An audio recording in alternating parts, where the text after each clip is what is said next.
Salut à tous, c'est Survival, c'est Tony Survie, on se retrouve pour la 4e vidéo de ma chaîne YouTube. Aujourd'hui le thème de la vidéo, comment allumer un feu en forêt. Bon, tout ce qui est feu de forêt, tout ce qui est feu en général, ça me connaît. J'ai une expérience de professionnel. Pour vous dire, à chaque fois qu'il y a un anniversaire chez moi, c'est moi qui allume les bougies. La semaine dernière, ma grand-mère a fêté 90 ans, je vous raconte pas le carnage. Je vous remercie une dernière fois avant de commencer la vidéo, Assistance Jump, le sponsor de toutes mes vidéos. Maintenant, place au spectacle, c'est parti.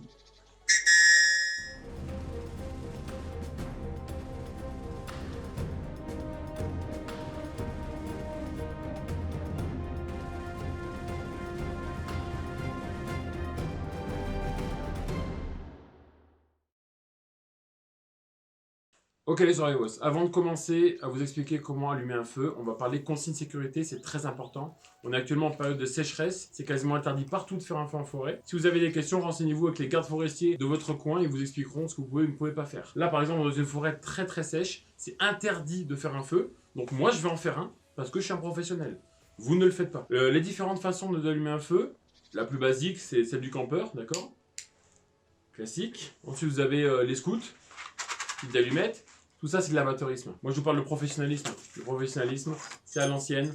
Un allume-feu. On va pas parler silex parce qu'on n'est plus des hommes de Cro-Magnon, mais l'allume-feu, c'est ce qu'il y a de mieux. Là, ce que je vais faire, c'est que je vais préparer un petit feu. Je vais préparer de quoi l'allumer et je vais vous expliquer comment allumer un feu comme un professionnel. C'est parti. Ok, les Survivors. Le bois pour le feu est prêt. Des petites brindilles bien sèches pour que ça prenne bien. Des feuilles bien sèches pour bien faire partir le feu. Des bûchettes que j'ai taillées à la hache tout à l'heure. Et on mettra des plus gros rondins tout à l'heure pour que le feu dure toute la nuit. Vous entendez ça? Ça, c'est un mouton, les amis. Alors, ceux qui sont jamais sortis de la ville, un mouton, c'est comme un très gros chien tout blanc. Et les poils, c'est de la laine, en fait. Et la laine, quand vous en récupérez, je me suis un peu feuilleté avec lui, la petite sœur. Je me suis feuilleté un peu avec eux tout à l'heure, j'ai récupéré la laine. Ouais, c'est bon, t'as entendu. Voilà. Je suis pas très loin d'un troupeau, écoutez, c'est ça la nature. Alors, l'allume-feu, ok? Moi, je suis pas de la vieille école, avec des silex et tout, d'accord, on a évolué. Les briquettes, tout ça, c'est pour les feignants. Allume-feu. Ok, ça va partir tranquille. Donc là, hop, un peu de feuilles. On va faire cramer tout ça tranquillement. Et s'il y a un petit mouton sauvage qui s'aventure un peu trop loin, on aura même à manger pour ce soir. Allez, on se retrouve pour la suite. Ok les Survivors, le feu est démarré. Maintenant, ce feu, il va falloir l'entretenir. Vous allez rajouter au fur et à mesure des bûchettes, des bûches, des troncs. Bonjour monsieur. Bonjour. Je peux savoir ce que vous faites s'il vous plaît? Je m'appelle Tony Survie, je suis professionnel de la survie, je fais des vidéos YouTube. Et là, j'explique mes abonnés comment faire un feu de forêt. Je vais vous arrêter de suite. Ouais. C'est pas du tout le moment de faire un feu. On est dans une forêt très sèche. Ouais, non, mais je sais, Donc, je suis un professionnel de la survie, je connais les dangers. C'est encadré, je suis un professionnel, il n'y a pas de danger. Il n'y a pas je suis un professionnel ou quoi. Vous m'éteignez ce feu s'il vous plaît. Je suis garde forestier, vous m'éteignez ce feu s'il vous plaît. Ah, vous êtes garde forestier? Oui, je suis garde forestier. Oui, non, mais écoutez, je maîtrise, je suis un professionnel. Non, je vous demande de l'éteindre tout de suite s'il vous plaît. Je vais pas l'éteindre, je suis en train de faire une vidéo. Je s'il suis en vous train de plaît. faire une vidéo, je suis un professionnel, je vous dis. Non, c'est monsieur, c'est pas possible. Écoutez, Non, je je vous ai demandé je suis en deux train fois de de faire l'éteindre. une vidéo pour S'il vous plaît, expliquer aux monsieur. gens les dangers Bon, du monsieur, maintenant c'est fini. Vous allez me donner les objets avec lesquels vous avez allumé ce feu s'il vous plaît. Non, je vais pas vous donner les objets, je suis en train de faire une vidéo. pour Non, ça. monsieur, il y a pas. Là, je suis garde forestier, je vous l'ai dit. Merci. Monsieur, vous qui vous dites professionnel de la survie. Je me dis pas, je suis professionnel. Non, monsieur, vous n'allez pas l'affaire à moi, s'il vous plaît. Si vous êtes professionnel, vous savez très bien qu'il ne faut pas faire de feu. Donc maintenant, vous n'allez pas me dire que vous avez juste un briquet. Juste un briquet. Non, je vous crois pas, monsieur, Bon, je vous crois ouais. pas. C'est bon. Voilà, merci. Mais ça, je le récupère quand ça? Alors ça, en fait, c'est simple. Vous allez venir au poste quand vous serez calmé, quand vous aurez un petit peu réfléchi à tout ça. Mais je suis D'accord calmé, je suis en train Non, d'expliquer aux monsieur, gens non, monsieur, non. les dangers du feu, justement. Je suis Les un dangers, mais professionnel, monsieur, je sais. vous dites de faire quelque chose qu'il ne faut pas faire. Non, je montre aux gens ce qu'il faut pas faire. Oui, en le faisant. Oui, c'est pour montrer. Non, donc je le fais. maintenant, monsieur, l'histoire est close. Vous viendrez récupérer ça au poste quand vous serez calmé. Merci beaucoup.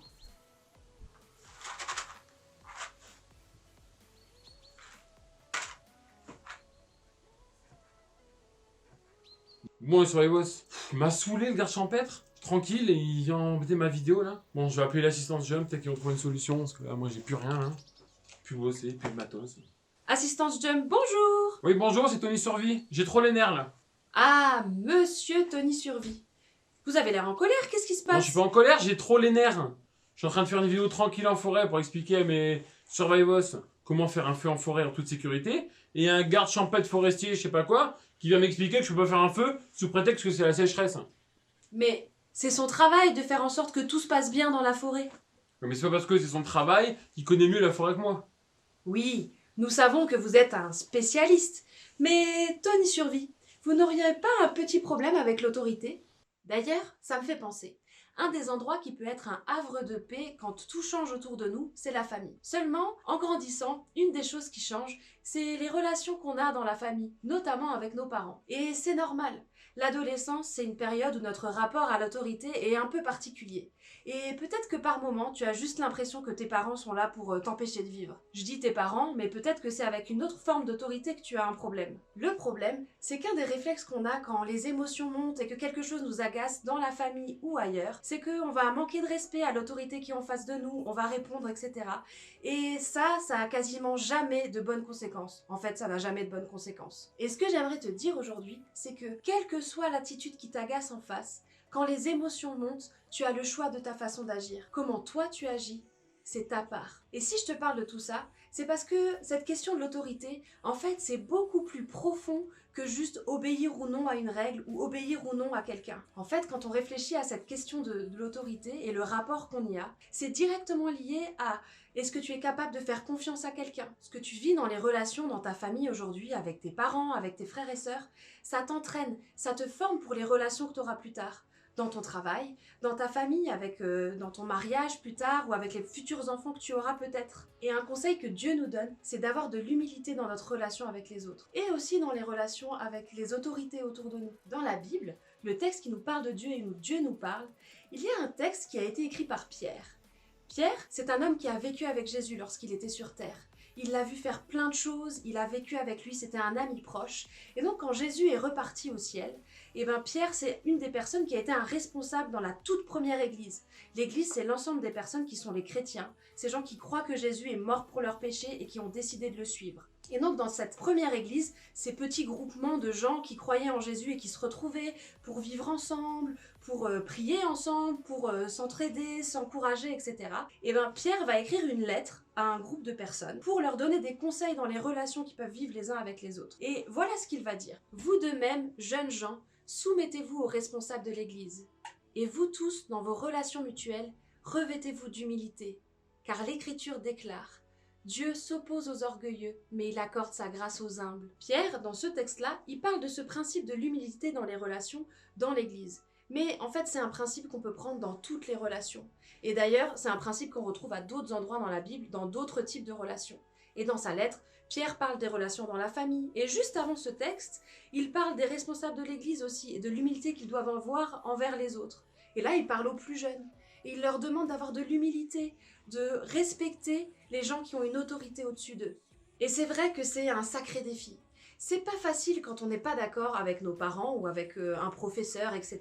de se dire, en fait là, je vais un petit peu ravaler ma salive et je vais juste le respecter parce que c'est une personne qui mérite que je la respecte. Mais pourtant, c'est un principe qui va apporter des bonnes choses dans notre vie. Parce que ce texte dit: Dieu s'oppose aux orgueilleux, mais il accorde sa grâce aux humbles.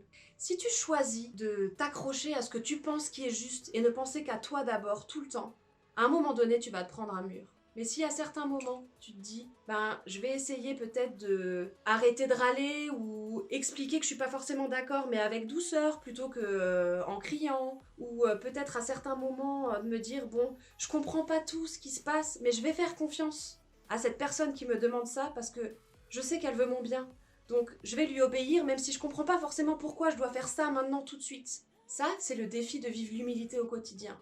Et vivre l'humilité dans les relations dans la famille, en fait, c'est quelque chose qui va permettre à ce que ta famille, ça soit ce havre de paix dont tu as besoin quand tout change autour de toi. Et en ce moment, il y a tellement de choses qui changent autour de nous. On a besoin de ces relations un peu cocon, cet endroit où on se sent bien. Alors est-ce que tu es prêt, toi, à relever ce défi de l'humilité? Parce que quand les émotions montent, tu as le choix de ta façon d'agir. Comment toi tu agis, c'est ta part. Et si tu choisis de vivre ce défi de l'humilité dans ton quotidien, je suis sûre que tu vas voir des choses changer dans ta vie de famille. Tony Survie, vous êtes toujours là? Oui, je suis toujours là. Bon, c'est vrai que j'ai peut-être un peu mal agi, je me suis un peu emporté, mais quand je vais aller chercher mes affaires, je présenterai mes excuses au garde forestier. Je suis allé un peu trop loin, c'est vrai. Très bien, bon courage pour la suite. À bientôt! Merci, à la prochaine. Ok les soirées boss, ça va être tout pour cette vidéo. On va rappeler quand même ce qu'a dit l'assistance. Quand les émotions montent, tu as le choix de ta façon d'agir. Et un petit défi pour le mois à venir, écris une petite carte à tes parents pour les remercier de quelque chose qu'ils ont fait pour toi. On se retrouve le mois prochain, à plus dans l'arbuste.